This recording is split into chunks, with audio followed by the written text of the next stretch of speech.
Hello and welcome to What the F*** Just Happened Today, your essential guide to the daily shock and awe in national politics. I'm Joe Amditis. Let's get to it.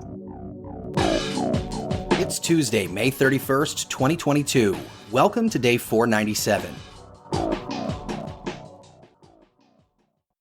Joe Biden called inflation his top economic priority and met with Federal Reserve Chair Jerome Powell and outlined a three-part plan to tackle high prices.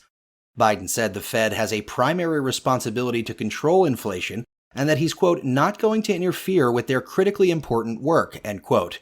Biden added, quote, the most important thing we can do now to transition from rapid recovery to stable, steady growth is to bring inflation down, end quote.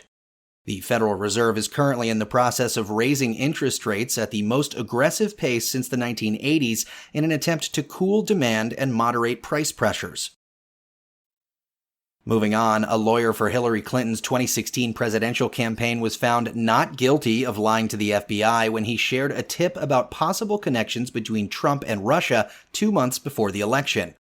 The jury verdict in favor of Michael Sussman was the first courtroom test for special counsel John Durham, who was tasked by the Trump administration 3 years ago with finding possible wrongdoing among federal agents who investigated Trump's potential ties with Russia during the 2016 campaign. Sussman was accused of lying to the FBI in September 2016 when he brought the FBI allegations of a secret computer communications backchannel between the Trump Organization and Russia-based Alpha Bank. Sussman had claimed that he was not bringing the information on behalf of a client. Prosecutors, however, alleged that Sussman had done so on behalf of the Clinton campaign and technology executive Rodney Jaffe.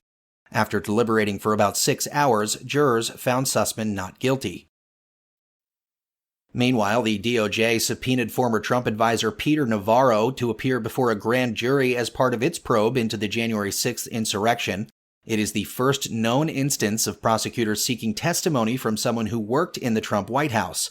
Navarro, meanwhile, called the subpoena the fruit of the poisonous tree. The House voted to refer Navarro to the Department of Justice on a criminal contempt of Congress charge last month after he refused to cooperate with the committee's subpoena for testimony and documents. Meanwhile, a Republican lawyer central to the plot to reverse the 2020 election results is recruiting an army of citizens to monitor elections for fraud. Cleta Mitchell's network of grassroots groups, which have promoted misinformation and conspiracy theories, have been tapped to surveil and pressure local election officials, rather than ensuring voters access to the ballot. The Republican National Committee has so far recruited more than 5,000 poll watchers and nearly 12,000 poll workers.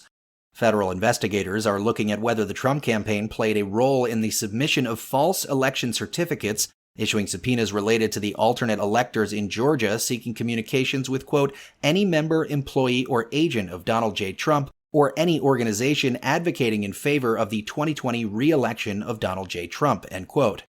Investigators have also interviewed a Republican who was set to be a 2020 elector in Michigan. And finally, the House Judiciary Committee called an emergency hearing to consider the Protecting Our Kids Act, a package of 8 gun control bills that committee chair Jerry Nadler said he intends to bring to the House floor as soon as possible.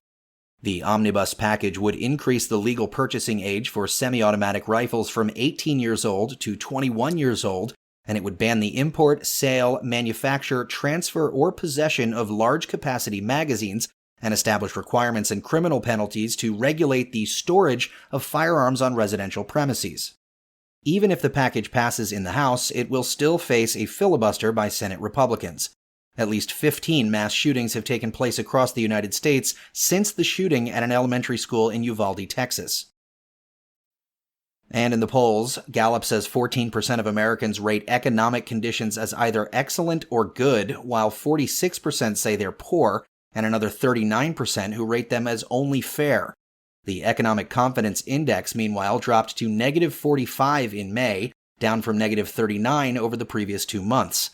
The latest measure of Americans' perceptions of current economic conditions and their outlook for the economy is the lowest reading since the tail end of the Great Recession in early 2009.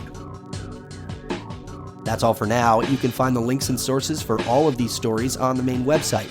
And as always, visit whatthefjusthappenedtoday.com for the latest news and headlines. Until next time, I'm Joe Amditis.